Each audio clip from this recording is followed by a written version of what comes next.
दोस्तों नमस्कार, जोहार। चलिए जानते हैं झारखंड सूबा की ताजा खबरों को, लेकिन उससे पहले अगर आपने अभी तक इस चैनल को सब्सक्राइब नहीं किया तो सब्सक्राइब कर लें, जिससे कि आपको झारखंड सूबा की ताजा खबर रोजाना मिलती रहे। तो सबसे पहली खबर की बात करें तो झारखंड सरकार ने सिविल सेवा की तैयारी के लिए SC/ST छात्रों को वित्तीय सहायता प्रदान करने की घोषणा की।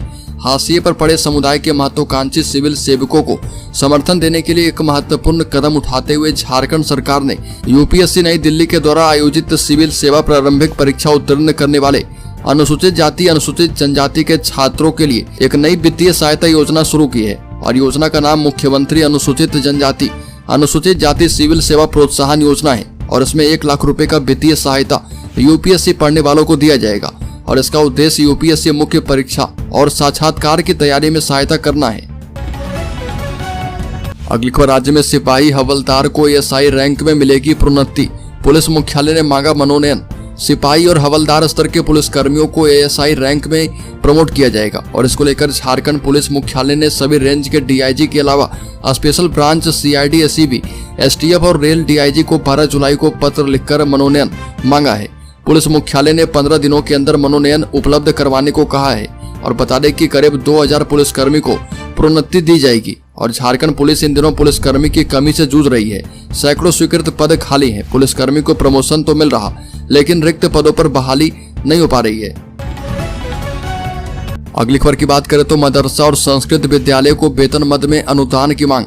बता दें कि झारखंड मदरसा संस्कृत शिक्षक समन्वय समिति के एक प्रतिनिधिमंडल ने शिक्षा मंत्री बैद्यनाथ राम से मुलाकात की। और मौलाना मुस्तफा कासमी के नेतृत्व में प्रतिनिधिमंडल ने झारखंड के प्रस्वीकृति प्रमाण पत्र प्राप्त 46 मदरसा एवं 36 संस्कृत विद्यालय को बिहार की तर्ज पर वेतन मद में अनुदान देने की मांग की। और बिहार राज्य संस्कृत विद्यालय पर प्रस्वीकृति रूल बुक 1976 एवं मदरसा प्रस्वीकृति रूल बुक 1980 में प्रावधान है कि प्रस्वीकृति के बाद संस्थान में कार्य करने वाले कर्मियों को राज्य सरकार वेतन मद में अनुदान देगी। अगली खबर, राज्य में हर हफ्ते थाना दिवस पर पुलिस स्टेशन में लगेगा जनता दरबार। जमीन मामलों का किया जाएगा निपटारा। बिहार की तर्ज पर झारखंड के सभी थानों में प्रत्येक सप्ताह थाना दिवस आयोजित किया जाएगा। और इस दिवस पर थानों में जनता दरबार लगेगा, जिसमें जमीन संबंधित मामले का निपटारा किया जाएगा। अलग अलग जिले में निर्धारित किसी भी दिन थाना दिवस आयोजित किया जा सकता है। राज्य सरकार के आदेश के बाद पुलिस मुख्यालय ने इसे अनिवार्य रूप से लागू करने का आदेश सभी पुलिस अधीक्षकों को दिया है। और सबसे बड़ी बात यह है कि थाना दिवस अर्थात जनता दरबार में मामलों के निपटारे के लिए संबंधित थानेदार के अलावा अंचलाधिकारी या अनुमंडल प्राधिकारी भी अनिवार्य रूप से रहेंगे। अगली खबर, गठबंधन सरकार बनने के बाद से झारखंड में महिलाओं के प्रति बढ़े अपराध। राज्य सरकार की विफलताओं को लोगों के सामने रखने और आगामी विधानसभा चुनाव को देखते हुए भाजपा की तैयारी के सिलसिले में प्रदेश महिला मोर्चा की बैठक प्रदेश भाजपा कार्यालय में की गई। और प्रदेश अध्यक्ष ने कहा कि जब से झारखंड में गठबंधन की सरकार बनी है, तब से महिला हिंसा से जुड़ी घटनाओं में वृद्धि हुई। साथ ही कहा कि सरकार की नाकामियों को जनता के समक्ष रखने के लिए महिला मोर्चा की ओर से कार्यक्रम तय किए गए हैं और जल्द ही सरकार को जनता के बीच बेनकाब किया जाएगा। अगली खबर, देश के ख्याति प्राप्त जल पुरुष राजेंद्र सिंह ने कहा कि प्रकृति के प्रकोप को आज ग्लोबल वार्मिंग के नाम से दुनिया संबोधित करती है। वहीं गांव के आम लोग इसे धरती को बुखार का नाम देते हैं। जब समाज की आंखों से आंसू गायब होती है तो नदियां भी सूखने लगती है। और जब नदियों और पानी को बचाने के लिए समाज उठ खड़ा होता है तो सरकारों को समाज के पास आना ही पड़ता है। जल पुरुष श्री राजेंद्र सिंह ने कहा कि जल प्रबंधन प्रणाली जितनी विकेंद्रित होगी, नदियों के पुनर्जीवन की संभावनाएं उतनी संभव हो पाएगी। दुर्भाग्य की बात है कि आज सरकारें, खासकर नीति निर्धारक, पारंपरिक देशज ज्ञान को नजरअंदाज करते रहे हैं। यही कारण है कि आज झारखंड नहीं, देश और दुनिया में पानी का संकट विकराल होता जा रहा। अगली खबर, घर के बुजुर्गों के लिए बेहतरीन मौका। इस साल इन तीर्थ स्थलों का कर पाएंगे दर्शन। झारखंड में मुख्यमंत्री तीर्थ दर्शन योजना एक बार फिर राज्य में शुरू हो चुकी है। और ईसाई धर्मावलंबियों का एक जत्था गोवा के लिए रवाना हो चुका है। हटिया स्टेशन से सैकड़ों ईसाई तीर्थयात्री गोवा के लिए रवाना हुए। और यह कार्यक्रम 8 दिनों का है, जिसमें उनके साथ एक कोऑर्डिनेटर भी होगा जो उन्हें गाइड करेगा और उसका ध्यान रखेगा। पर्यटन विभाग ने लोगों को रहने और खाने की सुविधा दे दी है। यह योजना BPL कार्डधारी गरीब वरिष्ठ नागरिकों के लिए है, जो कि पैसे की कमी के कारण किसी भी तीर्थ स्थल पर नहीं जा पाते। और योजना हिंदू, मुस्लिम और ईसाइयों के लिए है। अगली खबर, सरयू राय ने कहा कि स्वास्थ्य विभाग के घोटालों पर कार्रवाई नहीं हुई तो कोर्ट जाएंगे। विधायक सरयू राय ने कहा कि स्वास्थ्य विभाग के घोटाले पर सरकार के स्तर से कार्रवाई नहीं की गई तो वह कोर्ट में शिकायत दर्ज करवाएंगे ताकि मामले की जांच हो पाए। साथ ही कहा कि स्वास्थ्य विभाग में दवा खरीद घोटाला, कोविड प्रोत्साहन राशि घोटाला, अवैध स्थानांतरण घोटाला किया गया है और इन घोटालों को लेकर उन्होंने विधानसभा में भी सवाल उठाए हैं। उनके सवालों पर विधानसभा अध्यक्ष का नियमन भी है। इसके बाद भी सरकार के स्तर से कार्रवाई नहीं की जा रही है। राज्य के मुख्य सचिव को भी इस पूरे मामले की जानकारी दी, साथ ही घोटाले के संबंध में ठोस सबूत उपलब्ध करवाए। अगली खबर की बात करें तो झारखंड प्रदेश भाजपा के अध्यक्ष बाबूलाल मरांडी ने राज्य के संथाल परगना इलाके में बांग्लादेशी घुसपैठ के मामले पर राज्य सरकार पर फिर से निशाना साधा है और कहा कि बांग्लादेशी घुसपैठ सिर्फ क्षेत्रीय नहीं बल्कि राष्ट्रीय सुरक्षा का मुद्दा है। मरांडी ने कहा कि बांग्लादेशी घुसपैठिए इस राज्य के आदिवासी भाई बहनों की जमीन और संसाधनों पर कब्जा जमा कर झारखंड को जिहाद खंड बनाना चाहते हैं। राज्य सरकार न सिर्फ इस संवेदनशील मामले पर चुप्पी साधे है बल्कि अवैध घुसपैठियों को बसाने में भी मदद कर रही है। साथ ही कहा कि झारखंड मुक्ति मोर्चा और कांग्रेस की गठबंधन सरकार इस मामले में हाईकोर्ट के आदेश की लगातार धज्जियां उड़ा रही है। आदिवासी समाज के जल जंगल जमीन की कीमत लगाई जा रही है और वोट बैंक की राजनीति करने के लिए ऐसे तत्व को संरक्षण दिया जा रहा। अगली खबर, राज्य के पलामू जिले में आतंक का सबब बना अपराधी चढ़ा पुलिस के हत्थे, गिरफ्तार कर भेजा गया जेल। इन गंभीर धाराओं में केस दर्ज है। विश्रामपुर थाना क्षेत्र में आतंक का पर्याय बना अपराधी तारिक चूड़ू फरोज को विश्रामपुर पुलिस के द्वारा गिरफ्तार किया गया। साथ ही सरकारी प्रक्रिया पूरी करते हुए उसे न्यायिक हिरासत में भेज दिया गया है। विश्रामपुर नगर परिषद के कार्यपालक पदाधिकारी दानिश हुसैन के द्वारा इसके विरुद्ध 5 जुलाई को लिखित शिकायत करते हुए प्राथमिकी दर्ज करवाई गई थी। बता दें कि अपराधी आरिफ चूड़ी फरोज पिता मोहम्मद सरवर चूड़ी फरोज पड़ोसी राज्य बिहार के बक्सर जिला स्थित ग्राम डडूरा थाना राजपुर का मूल निवासी है। अगली खबर, राज्य के पाकुड़ जिले में सील पैक बोतल का पानी पीने से 3 की तबीयत बिगड़ी।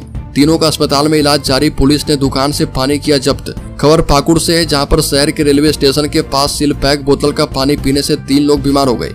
सूचना पाते ही पुलिस मौके पर पहुंचकर तीनों घायलों को अस्पताल में भर्ती करवाई और बताया जा रहा कि शहर के रेलवे स्टेशन के पास लोगों ने एक किराना दुकान से पश्चिम बंगाल की मोनेको नामक कंपनी का सील पैक बोतल का पानी खरीदा था।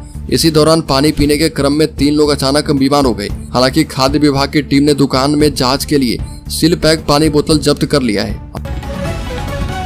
अगली खबर, केजरीवाल की पत्नी सुनीता केजरीवाल से मिले झारखंड के मुख्यमंत्री हेमंत सोरेन।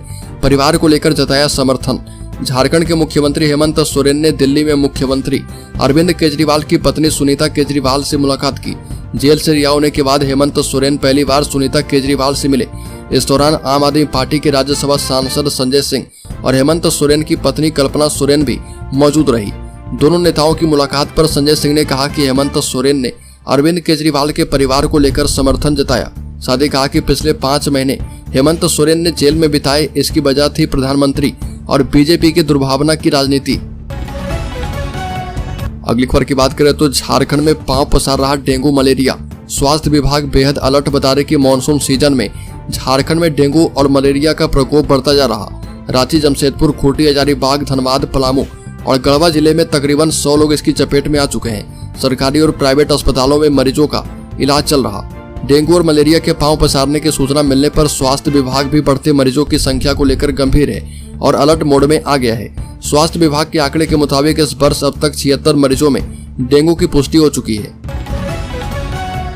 अगली खबर, गोविंदपुर सीओ शशिभूषण सिंह की याचिका हाईकोर्ट ने की खारिज। कहा कि सरकार का ट्रांसफर करने का नियम और फैसला सही है। दागी अंचल अधिकारी शशिभूषण सिंह को झारखंड हाईकोर्ट से राहत नहीं मिली है। 15 मार्च को राजस्व एवं भूमि सुधार विभाग की तरफ से 1.5 दर्जन अंचल अधिकारी का ट्रांसफर किया गया था और इसमें शशिभूषण सिंह का नाम भी शामिल था। इनकी सेवा झारखंड के कार्मिक, प्रशासनिक और राजभाषा सुधार विभाग को सौंप दी गई थी और गोविंदपुर सीओ शशिभूषण सिंह ने ट्रांसफर से संबंधित सरकार के फैसले को झारखंड हाईकोर्ट में चुनौती दी थी। हालांकि जस्टिस SN पाठक की कोर्ट ने सरकार के फैसले को सही ठहराते हुए सीओ शशिभूषण सिंह की याचिका खारिज कर दी है। अगली खबर की बात करें तो भाजपा नेता अर्जुन मुंडा ने कहा कि राज्य की जनता की प्रबल इच्छा है कि आने वाले दिनों में राज्य में भारतीय जनता पार्टी की सरकार बने, क्योंकि राज्य की जनता वर्तमान सरकार को देख रही है कि कैसे पूरी तरह से भ्रष्टाचार एवं घोटाले घपले में व्यस्त है। इतना ही नहीं, राज्य की सारी संस्थाएं जीर्ण शीर्ण अवस्था में पहुंच गई है। राज्य भ्रष्टाचार का बोलबाला है और लोगों को लोभ लुभावन बात कहकर प्रलोभन देकर जो झारखंड के हितों को नहीं सोचा, अनदेखी की, वैसे लोग सरकार में हैं और सरकार बनाने की बात करते हैं। अगली खबर की बात करें तो मंत्री बनने के बाद पहली बार जामताड़ा पहुंचे इरफान अंसारी। कहा कि राज्य बनने से पहले जो भी यहां आए सभी झारखंडी हैं। मंत्री बनने के बाद पहली बार जामताड़ा पहुंचे विधायक डॉक्टर इरफान अंसारी ने राज्य के गैर झारखंडी एवं झारखंडी के बीच चले आ रहे विवाद में नया शिगुफा छोड़ दिया है। मंत्री इरफान अंसारी ने कहा कि झारखंड बनने से पूर्व जो लोग राज्य में आ गए हैं वो झारखंडी हैं, उनमें राज्य की हर सुविधाओं का लाभ दिलवाऊंगा। चिरेका प्रशासन के पॉकेट गेट बंद करने के मसले पर कहा कि प्रशासन जल्दी पॉकेट गेट खोले, हमारे लोगों को असुविधा हो रही है। राहुल गांधी और हेमंत सोरेन ने बड़े विश्वास के साथ अंतिम ओवर में मुझे बैटिंग करने का मौका दिया है और देखते रहिए कि अंतिम ओवर में मैं कितने राजनीतिक छक्के लगाता हूँ। कम समय में मैं क्या क्या कर सकता हूँ, देखते रहिए। अगली खबर, झारखंड में बोलने वाला कैंडिडेट बना मुकबधिर कैटेगरी में टीचर। मुख्यमंत्री हेमंत सोरेन ने पीजीटी शिक्षकों को दिया था ज्वाइनिंग लेटर। बीजेपी ने उठाए सवाल, बता दें कि पीजीटी शिक्षकों को मुख्यमंत्री हेमंत सोरेन ने नियुक्ति पत्र दिया था और अब जब नियुक्ति पत्र बांटा जा चुका है तब इसमें एक ऐसे उम्मीदवार का नाम सामने आया जिसे मुकबधिर श्रेणी में शिक्षक बनाया गया है, लेकिन वो पूरी तरह से बोल रहा है।